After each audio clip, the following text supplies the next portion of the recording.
Claire was terribly impatient. She hated waiting with a passion so strong that even the smallest delay could ruin her mood for the entire day. If food took too long to cook, she complained. If her mother asked her to finish a chore step by step, she groaned halfway through and disappeared. If a teacher explained something slowly in class, Claire would roll her eyes and mutter under her breath. This is so slow. To Claire, everything in life should be fast, easy, and immediate. And if it wasn't, then it wasn't worth her time. Claire was about 15 years old, bright, sharp, and full of ideas. In school, she understood lessons quickly, sometimes even before the teacher finished explaining. But there was a problem. Claire never had the patience to follow anything through to the end. One afternoon in school, their teacher was explaining a mathematics problem on the board. Now, if you take this step carefully, the teacher began. I already understand. Claire interrupted confidently. The classroom fell silent. The teacher turned slowly. Claire, let me finish. But Claire had already picked up her pencil. I know the answer, she said. She scribbled quickly in her notebook, then leaned back with a satisfied smile. A few minutes later, the teacher completed the explanation and asked the class to solve the problem. Claire glanced at her answer again, then her smile faded. It was wrong. She sighed loudly and dropped her pencil. I don't have time for this, she muttered. Meanwhile, the other students who had patiently followed the steps began getting the correct answers. That was Claire. Quick to start, but never patient enough to finish properly. At home, things were no different. Claire lived with her mother and younger brother in a small house at the edge of the village. Life was not easy, but her mother worked tirelessly to provide for them. Every morning before sunrise, her mother would wake up, tie her wrapper tightly, and head to the farm. She planted vegetables. She harvested cassava. She carried heavy loads to the market.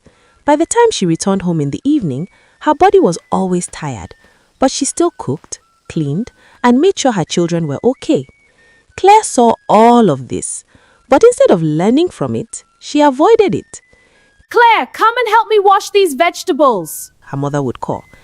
I'm coming! Claire would shout back, but she wouldn't come. Instead, she would sit outside, staring into space or chatting with friends. If she eventually showed up, she would only do half the work. After washing a few vegetables, she would sigh dramatically. This is too much, she would complain. Then she would quietly slip away, leaving the rest for her mother to finish. Her younger brother, who was much smaller, often helped more than she did. Sometimes her mother would watch her walk away and shake her head. This girl, she would say, you have a bright mind but a restless heart. Claire didn't understand what that meant, and honestly, she didn't care. All she knew was that she didn't want a life of struggle. She didn't want to wake up early. She didn't want to walk slowly. She didn't want to suffer before succeeding. She wanted results, fast. One afternoon, Claire followed her mother to the village market. The place was busy as usual. Traders shouted to attract customers. Women bargained loudly over prices. Children ran between stalls laughing. Claire stood beside her mother's small vegetable stand, watching everything around her with restless eyes. Then something caught her attention. Across from them stood a large stall filled with fresh fruits, bright oranges, bananas, and neatly arranged mangoes. The owner of the stall sat behind it proudly, counting money. Customers gathered around, buying quickly. Coins exchanged hands. Laughter filled the space. Claire watched carefully. That woman is making so much money, she said. Her mother glanced up briefly. She has been working for many years, she replied. Claire frowned. Yes, she repeated. Her mother nodded. Yes, she didn't start like this. She grew her business slowly. Claire shook her head. That's too long. Her mother looked at her. What is too long? Claire crossed her arms. Waiting, she said. I don't want to spend years before I succeed. I want something fast. Her mother smiled gently, but there was wisdom in her eyes. Claire, anything that stands strong takes time to grow. But Claire had already turned away. Her eyes were still fixed on the busy fruit store, on the money, on the success. And in that moment, a thought began to form in her mind. There had to be a faster way. A way to succeed without waiting. A way to rise without struggling for years. And Claire was determined to find it. As she stood there thinking, Two farmers stood beside her, talking loudly. "I told you, mango trees are the best investment," one of them said. "Yes," the other replied. "Once they start producing, you will never lack money again." Claire's ears sharpened immediately. "Mango trees?" she whispered to herself. The first farmer continued. "One good tree can feed a family for years, and the fruits sell very well in town." Claire's eyes widened. That was it. That was the answer she had been looking for. She didn't need to struggle like her mother. She didn't need to wait years doing small trading. All she needed was one mango tree. And once it started producing, money would come, fast. Claire smiled to herself. "I found it," she whispered. The moment they returned home, Claire rushed inside. "Mama," she called out excitedly. Her mother looked up from where she was sorting vegetables. "What is it?" I want to plant a mango tree. A big one with lots of fruit. We can grow it right here in the yard.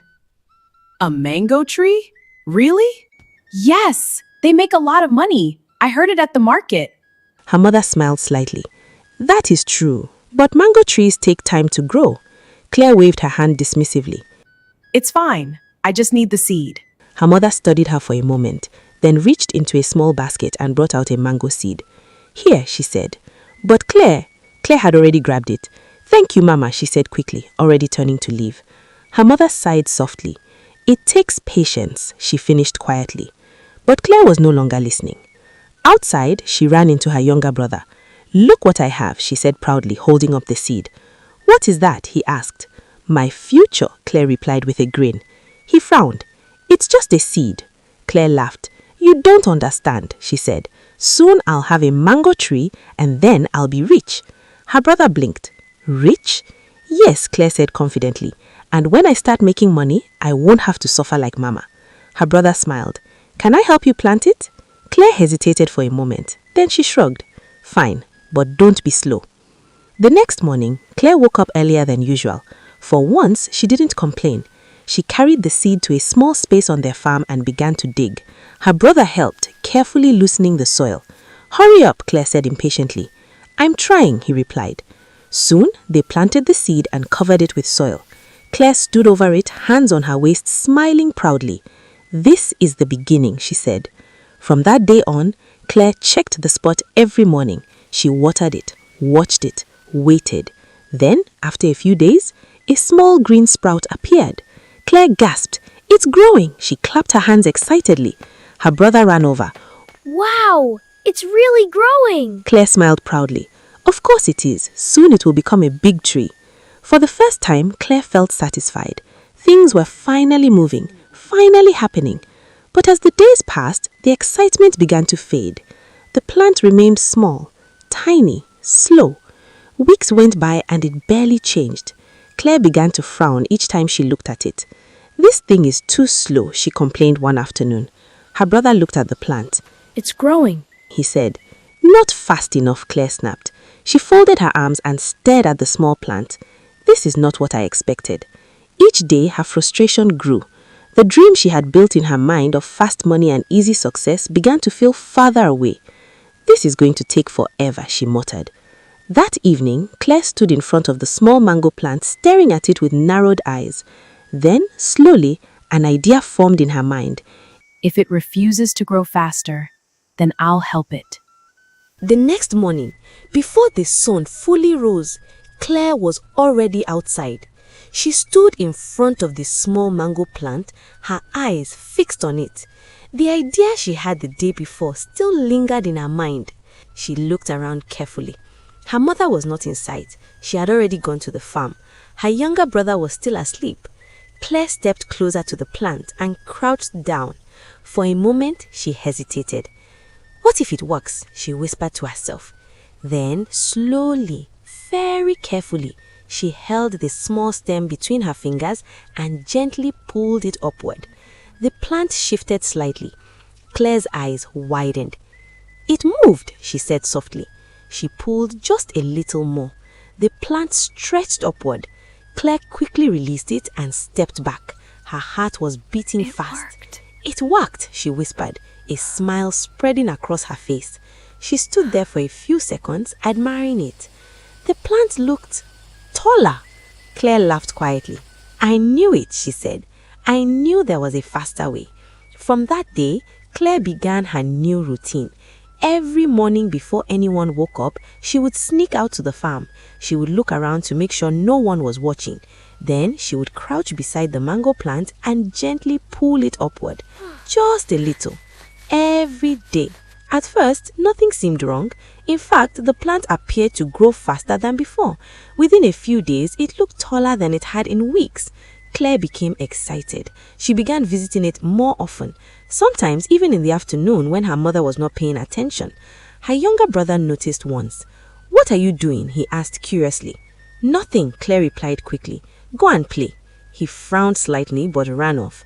Claire waited until he was gone before turning back to the plant. She touched it again, pulled it slightly.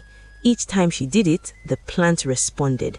It rose higher, and Claire's confidence grew with it. "Soon," she said one evening, smiling proudly, "this will be the biggest mango tree in the village." She began imagining it clearly. A tall tree filled with ripe mangoes. People coming from far away to buy from her. Money flowing into her hands. Her mother no longer struggling. Everything happening fast, just the way she wanted. But while Claire celebrated what she thought was progress, something else was happening beneath the soil, something she could not see. Each time she pulled the plant upward, its roots loosened slightly. The soil around it became softer, less firm, less stable. That evening, she returned to the plant again. This time, she pulled it a little more than usual. The plant rose easily. The leaves looked less firm and the plant no longer stood as straight as before. But Claire did not notice, or maybe she chose not to, because in her mind, everything was going perfectly. Until one morning, everything changed. The next morning, Claire woke up with excitement. She stretched quickly, slipped on her sandals and hurried outside without even greeting anyone. Today, she was sure the plant would be even taller, maybe even strong enough to start looking like a real tree. She walked faster as she approached the spot. But the moment she got there, she stopped. Her smile disappeared instantly. The mango plant was lying flat on the ground, lifeless. Its thin stem bent awkwardly. The leaves were dull. Claire blinked. "No," she whispered. She stepped closer. "No, no, no." She dropped to her knees and touched the plant. It didn't stand. It didn't respond. It just lay there, dead. This can't be happening," she said, her voice shaking. She tried to push the plant back into the soil, pressing the dirt around it with her hands. "Stand up," she muttered desperately. "Stand up!" But the plant wouldn't stay. It kept falling. The roots were too weak, too loose. Claire's hands trembled as the truth slowly settled in. She had destroyed it. Tears filled her eyes. "I was trying to help," she whispered. Her voice broke. "I was just trying to make it grow faster." Behind her, she heard footsteps. Her mother. She had been watching from a distance. Slowly, she walked closer. She didn't speak immediately. Claire couldn't even look up. I killed it. Oh, Claire, I killed it. Her mother sighed softly and sat beside her. For a moment, neither of them spoke. Then her mother reached out and gently placed her hand on Claire's shoulder. Tell me what you did. She said calmly. Claire wiped her tears with the back of her hand. I didn't want to wait. I thought if I pulled it a little every day, it would grow faster. Her mother nodded slowly. I see. I just wanted it to work quickly. I didn't want to spend years like you do struggling before seeing results. Her mother looked at her gently. My daughter, that is where you made your mistake. You were looking at what is above the ground, but you forgot what is beneath it. The roots. They are what make the plant strong. Every time you pulled the plant, you weakened its roots. You thought you were helping it grow faster, but you were actually destroying what was holding it together. Tears rolled down Claire's cheeks again. I didn't know, she whispered. Her mother nodded. I know. She gently lifted Claire's chin. But now you understand. There was silence for a moment. Then her mother stood up and walked toward a small basket nearby. She returned with another mango seed. She placed it in Claire's hand. Claire stared at it. A second chance, her mother said. This time, she didn't rush. She stood up slowly, walked to a new spot and began to dig. Carefully, patiently, she placed the seed into the soil and covered it gently. Her mother watched her quietly. Claire took a deep breath. "I will wait this time," she said softly. Her mother smiled, and as the sun rose higher into the sky, Claire stood beside the small patch of soil, no longer impatient, no longer restless, because this time Claire didn't rush, because she finally understood that anything worth having must be given time to grow.